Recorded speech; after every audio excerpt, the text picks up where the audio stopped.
Okay, welcome back. Today we're doing October-November 2022, question paper 12. Two questions on this paper which are no longer relevant, so we'll take those out. That is question 1 and question 28.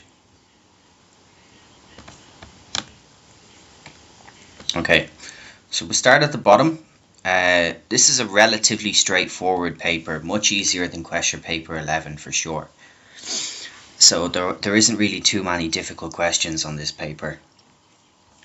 Diagram shows four possible AS curves and an equilibrium point X. Government employs deflationary fiscal policy. So remember, deflationary fiscal policy is another name for contractionary fiscal policy, designed to shift aggregate demand to the left in order to reduce its rate of inflation. Shifts AD to A2. With which AS curve would this be the most effective? Okay, so the AS curve that's going to be the most effective is the one that's going to result in the greatest drop in price level. Okay, because they're using deflationary policy. So therefore, if we look at the AS curves, D will not have any drop in price level. It will move from here to here. C would have a drop in price level from X to this red point I'm doing now. That's B, sorry. C would be here and A would be down here. So the greatest drop in price level would be A. Straightforward. Once you know it's deflationary policy, we're looking for the greatest drop in the price level.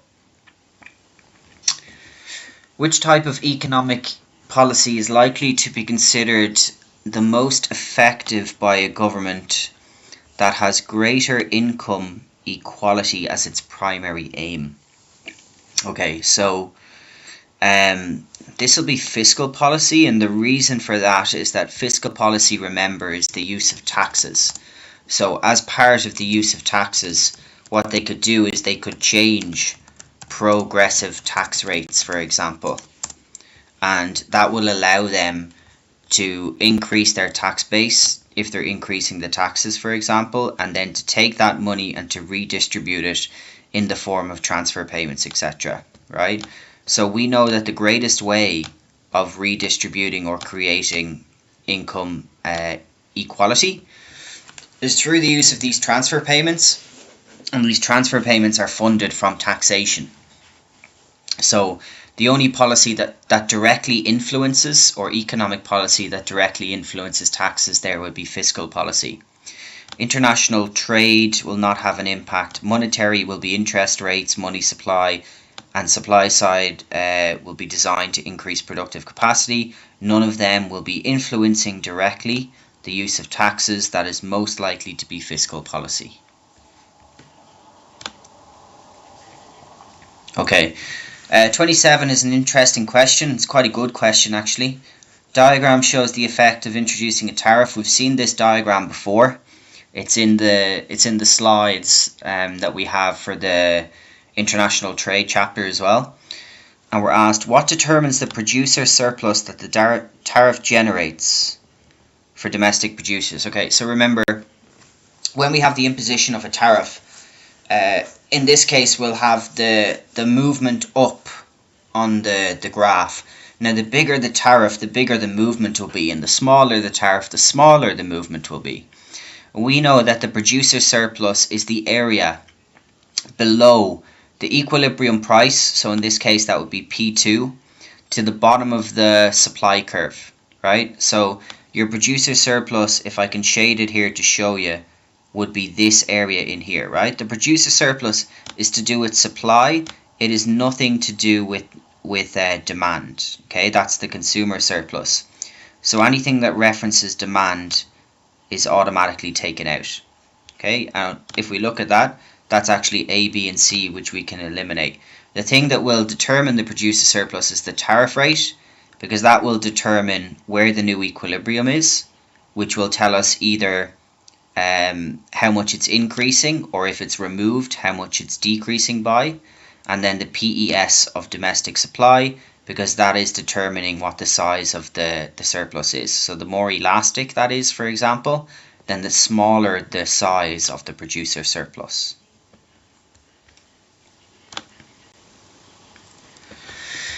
(26) Following a 10% depreciation in the dollar value of the pound sterling, a UK exporter leaves the dollar price of the goods it sells in the US market unchanged.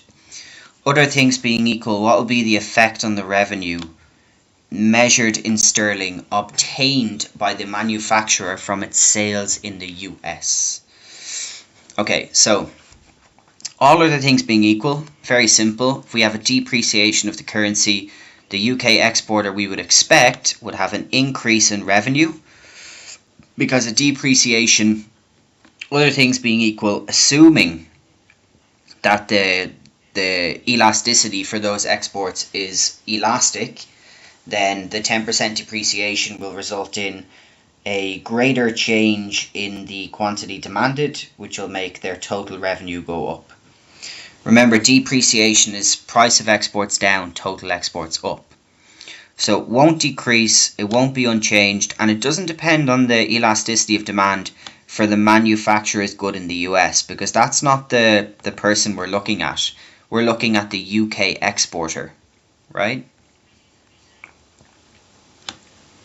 So PED will affect it, but only if it's referencing to the PED of the exports that we're sending to the US. 25. Comparative and absolute advantage, and thankfully this is a very straightforward one because these questions can be very complicated. So we'll go through the statements. Absolute advantage, remember, is the total output. Country X is the advantage of both goods. We can see that's wrong. Country Y makes more sugar, so they have absolute advantage in sugar. Country X has comparative advantage in production of sugar. One sugar is 2/3 textile. For Y, it is one sugar is 1/4 textile, so that's not true either. Country Y has absolute advantage in production of textiles. Not true. We can see that their output is lower than Country X, so Country X has absolute advantage. So finally, Country Y has comparative advantage in production of sugar. Yeah, we just did that in part B. That's true, because they're only giving up 1/4 of a textile, whereas they're giving up 2/3 of a textile every time they're making sugar in Country X. Okay, very straightforward. What is likely to happen if there is a fall in the international value of a country's currency? They're referring to a depreciation there, and we just explained that depreciation, the price of the exports goes down, the total exports will rise. So there'll be a rise in the volume of exports. There will be a drop, not a rise, in the value of their exports, or in the price of their exports. There'll be an increase in the price of imports. And there's not likely to be a fall in domestic price level. There is likely to be an increase in domestic price level, depending on capacity, because if exports rise by more than imports in total, aggregate demand will shift right.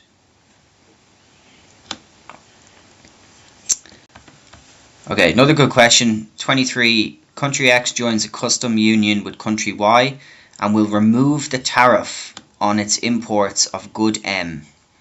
Under what condition will trade creation in Country X be the largest? Okay, so remember, trade creation is just where we're going to have the biggest impact on trade, essentially. So what we would want, or for it to be the biggest impact on trade, the size of the tariff would have to be large. Because if you think about it with just regular demand and supply, for example, if you have a small indirect tax, removing a small indirect tax may not have a big change in either the price of the product and therefore in the demand and how that changes. But if you have a very large indirect tax on a product and remove that indirect tax, then the price of the product will drop dramatically and the demand will therefore increase dramatically.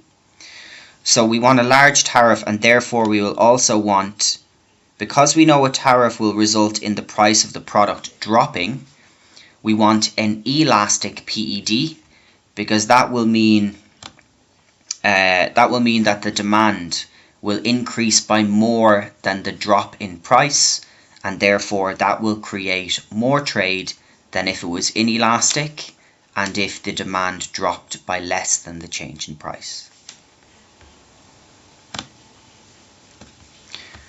22. Which situation will a country's terms of trade improve? Comes up all the time, this question. We've explained it so many times in these papers. Index of export prices divided by index of import prices multiplied by 100. Therefore, the only thing for terms of trade to improve will be if the exports are becoming more expensive relative to imports. Okay, total value has nothing to do with it, it's only the prices. Volume, nothing to do with it again. Value of external payments, nothing to do with it. Prices of imports rise by less than the prices of imports. Yeah, so exactly in C there we'll have the export prices up and then import prices up but by less, which means that we'll have an improvement. Improvement is export prices rising by more than imports. Deterioration in terms of trade would be import prices rising by more than export prices. Okay, question 21. What effect of inflation is described as redistributive? Okay, so very simple. I won't spend too long on this. It would be the loss of purchasing power for people on fixed incomes. Remember that redistribution is essentially like it's unplanned redistribution, essentially, which means that like we're moving some people will be winners and some people will be losers, but it's not the government's objective, which is their redistribution they want is to redistribute into low income earners and to take from the high income earners to reduce income inequality. Whereas unplanned distribution with inflation is where people on fixed incomes are losing because they're losing their purchasing power as inflation is rising, whereas people who have borrowed money at a fixed rate of interest, they might be a winner because that rate of interest they're paying back might be less than the inflation rate, which means that they're actually paying back less in real terms. So it is nothing to do with terms of trade. It is to do with those winners and losers that are referenced, again, explained, or very similar questions explained in detail in this particular year for set of papers 2022. Question 20. An increase in what will shift the AD curve in an economy to the right? That would be an increase in the budget deficit. Budget deficit, remember, if there's an increase in budget deficit, that means that government expenditure goes up and government revenue goes down. If government expenditure goes up, we can assume what they've done is they've used fiscal policy, where they have used an expansionary fiscal policy, where they reduce taxes and they increase government spending. Anytime they use an expansionary fiscal policy, it could either reduce an existing surplus or it could increase an existing deficit. Okay, increasing the interest rate is monetary policy. AD would move left, right? AD would not move right. General price level is what happens when we change AD, and consumer savings has nothing to do with it either. Just because they save more doesn't mean they spend less.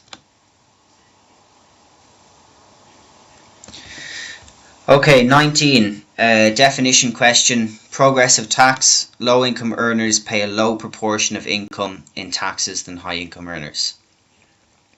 Nothing to say there other than to learn your definitions for progressive, proportional and regressive taxation.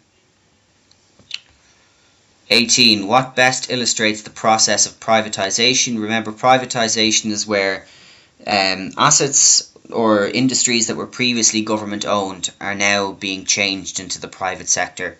It's something that happens in particular when a government is trying to use a supply side policy to increase productive capacity, or in the case where an economy has decided to make the move from a planned economy to more of a market system.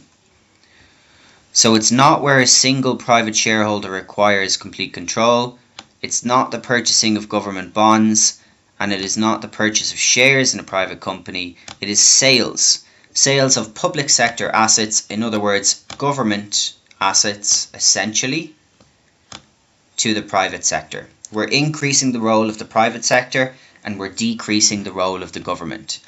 It is the opposite of nationalisation, which is where we're increasing the role of the government and decreasing the role of the private sectors. 17. Transfer payment. Okay, remember definition we've given you in other papers before. It's a non-productive form of payment. So, advertising expenditure by a firm, allowance, that would be the correct answer. Wage paid to a worker in government service, rent paid to landowners. So wage paid and rent paid, they'd all be payments to factors of production, right? And that makes them a productive service. Advertising expenditure by a firm is also a productive service because it's spending by the firm through either revenue they've already generated, or in other words, to make something productive in the future and generate more revenue for them. Whereas the non-productive form of payment is the child who's getting money from their parent. They haven't done anything, they haven't worked for it, they haven't done anything productive to receive that payment. It is just a transfer from the productive payment that the parent has received to the child because they're a vulnerable member of society, we can say.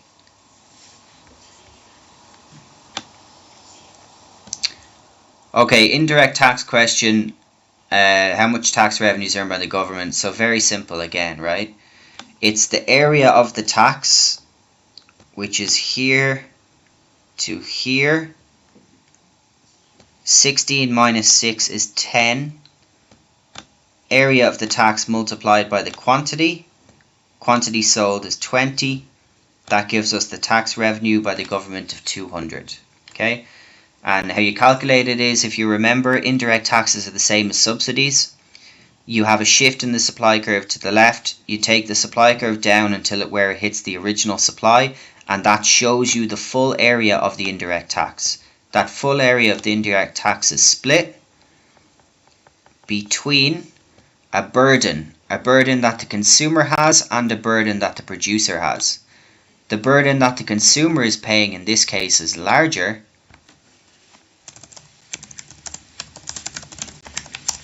Burden on the consumer here is $8, and the burden on the producer is only $2. Remember, the burden on the consumer is always the difference between the price they were paying and the price that they are now paying. And whatever area is left over, that's the burden on the producer. Those two together will make up the total burden of the indirect tax. 15. Government fixes a maximum price for a product in order to increase its consumption. What will be the likely outcome? Consumption will fall if it's above, if it's above equilibrium price, it doesn't work. Remember, maximum price has to be below equilibrium in order to be effective. So that will take out A and C. Consumption will rise if the maximum price is below current equilibrium. Now, a lot of students will choose this.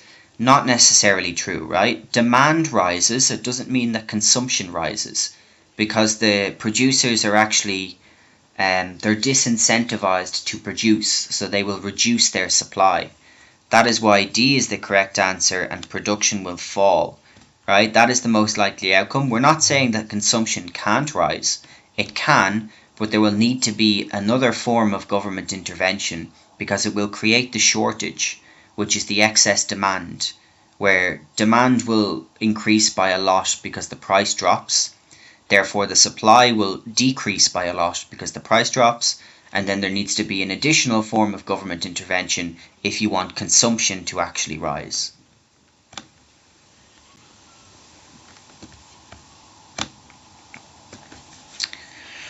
Table shows Lee and Yim's PED for restaurant meals and cinema tickets.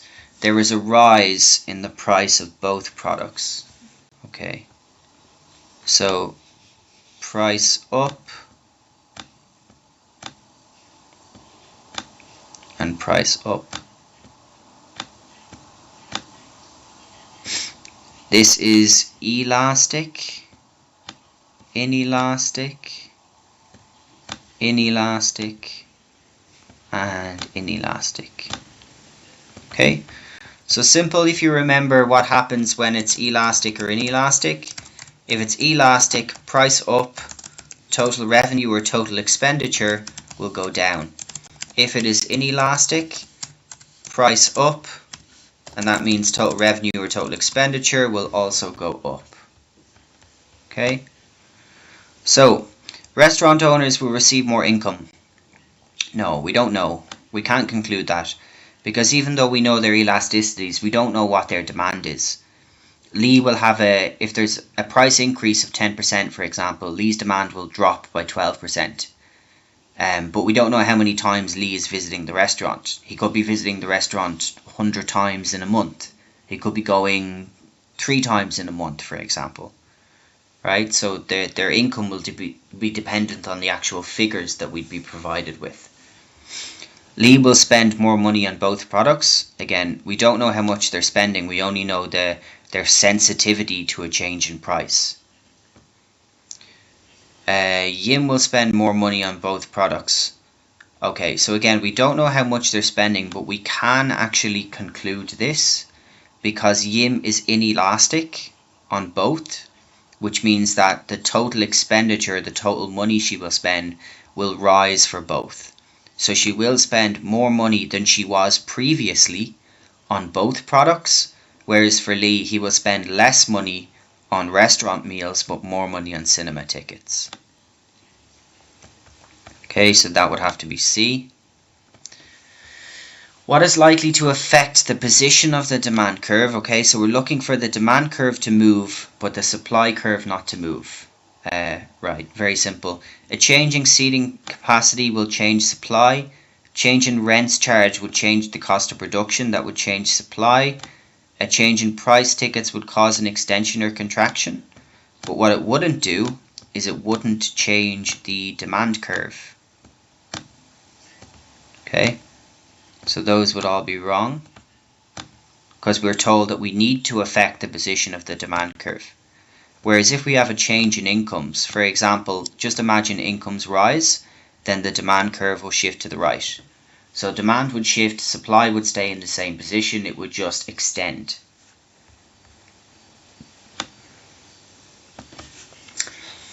Product has a high PES.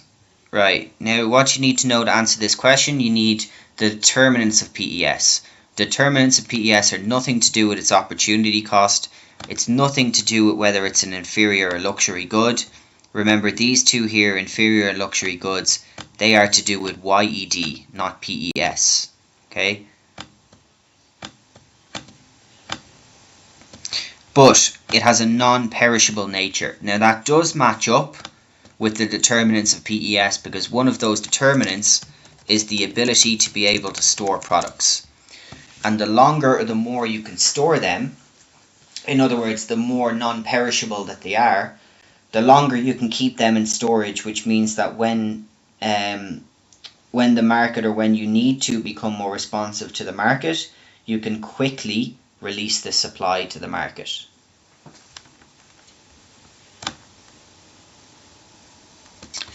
What is an example of a product that's in joint demand with a smartphone? Okay, remember joint demand means they're going to be demanded alongside the smartphone. So it's not going to be the smartphone itself, it's going to be another product that is bought alongside it. Essentially like a complement, right? So an alternative brand of smartphone would be a substitute that would definitely not be joint demand. A PC, no, we don't buy a smartphone and a PC together. Headphones that can be used with a smartphone, that definitely would be jointly demanded. We're told that they can be used alongside that smartphone. Metals used in the manufacturing of a smartphone No, that would be to do with the supply of the smartphone, not the demand for it. Okay, consumer surplus question looks quite difficult. It's actually relatively easy. We made a video on this before about the difficult consumer and producer surplus questions. So I also covered this question in that video before. The main thing to take out of this is, where is the consumer surplus first? So consumer surplus is area above the price to the top of the demand curve. So consumer surplus initially would be in here, it would be in area 1. It's replaced by the government provision of SG free healthcare. So remember that when this becomes free, right? When it becomes free, it means that there is no producer surplus available. No producer surplus is available because there's no price charged for the product. So the producer therefore doesn't have any benefit of providing that product. Therefore, everything, when the provision of this good becomes free, now becomes a consumer surplus. So before it was 1, and now it becomes 1, 2, 3, and 4. Everything to the left of the supply curve, inside the demand curve, because everything that is demanded is now beneficial for the consumers because they're not paying any price for it. So that will make the correct answer B.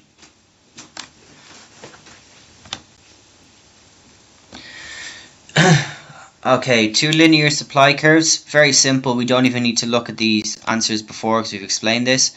As soon as it comes out of O, that makes it unitary. Right? As soon as a demand curve comes out of the point of origin, it's unitary. Therefore, price elasticity of supply is unit elastic at every point along both S1 and S2. Diagram shows the market for and supply demand of a good. We've gone through this question, I remember, in class before as well. Which statement is not valid? At price OP1, UV represents market surplus. Okay, yeah, that does. UV represents the excess supply, which is the market surplus, right? So that's correct. OP3, P3X represents quantity consumers are willing and able to buy. Yeah, that's correct. Price were to fall from OP1 to OP3. Extra quantity demanded would be equal to extra quantity supplied. Okay, that is not true. So just because we have a surplus up here and a shortage down here doesn't mean that if the prices were to change that the surplus here would be perfectly cancelled out by the shortage that's created down here, right? Doesn't work that way. Price OP2 is market equilibrium price. That's correct as well, right? So extra quantity demanded here, for example, would not be equal to the change with the surplus, right?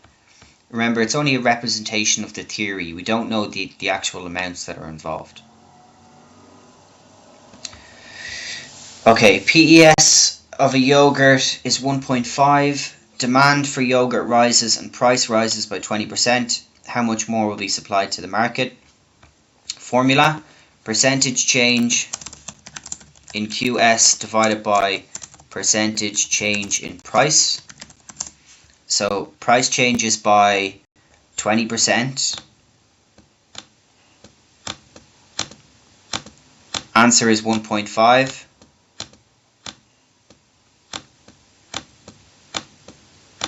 Then you can see that the quantity supplied must have changed by 30%. Okay, indirect tax is imposed on a product, causing total expenditure by consumers to increase. Which row identifies the situation? So first thing, indirect tax is imposed. That will make the price of the product rise. Okay, so that will make price go up.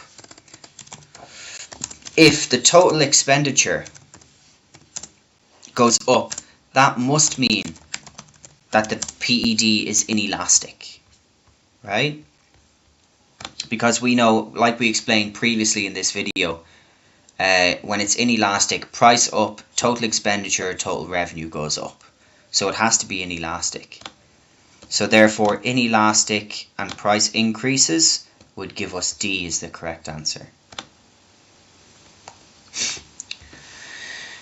Okay, diagram shows an economy's PPC.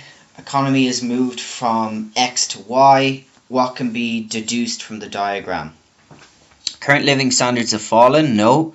Remember, living standards are to do with the consumption of consumer goods. At X and at Y, we're still consuming the same amount of consumer goods. There has been a rise in unemployment? No. There would be a rise in unemployment if we moved from Y to X. We would be using resources less efficiently.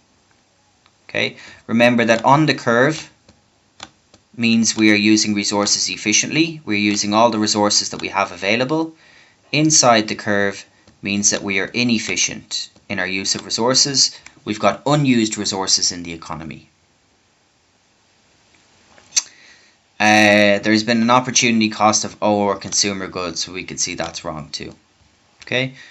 Country or economy has become more efficient. That's true, because if we move from X to Y, we move from being inefficient to efficient. We're using more of the available resources in the economy. Or there has been a decrease in unemployment. Could also be the correct answer there. Not a rise though. Okay, what's a normative statement? A firm receiving a government subsidy will increase. Positive statement. Remember, normative is an opinion-based or a subjective statement. Negative externalities are the most serious market failure. That is definitely an opinion. That is a normative statement. Rise in incomes will lead, will decrease. So C and D and A all have the same language. They inform you by the nature of the language they use that they're positive statements. Question 3. A key concept in classifying goods is whether a good is rival or non-rival. Which good is rival in consumption? So remember, rival in consumption means that by us consuming, okay, or by consuming the good or service, there is less of that good or service available for other people to use.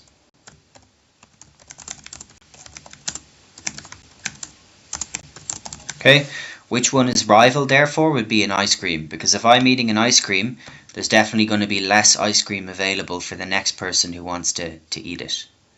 Whereas street lighting, radio broadcast and the internet, we can consume those services or those goods without actually reducing how much is available for other people who want to use them.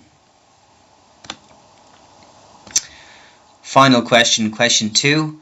In a planned economy, what will determine the allocation of scarce resources? Planned economy is government only, so no private. Decisions of central government. Forces of demand and supply is the market system. And revenue generated, nothing to do with it. Okay, it's to do with who determines those allocation, and that's the government. Yeah, okay, that's this paper done as well.